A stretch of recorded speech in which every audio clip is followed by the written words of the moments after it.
ఆ ప్రాంతంలో పంటలు పండినాయి, మన యాసంగిలో కూడా పంటలు పండినాయి. సో కాళేశ్వరం ద్వారా మనము యాసంగిలో కూడా బ్రహ్మాండమైనటువంటి పంటలు పండినాయి. సో కాళేశ్వరం వాడకుండా పంట పండిందని కాంగ్రెస్ చేస్తున్న దుష్ప్రచారం పూర్తిగా సత్యదూరమైనటువంటిది. నెక్స్ట్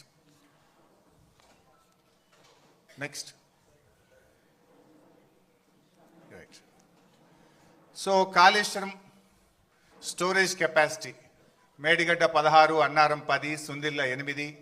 సో అన్నీ కలిపి 141 టీఎంసీల సామర్థ్యం కాళేశ్వరం ప్రాజెక్టులో ఉంది.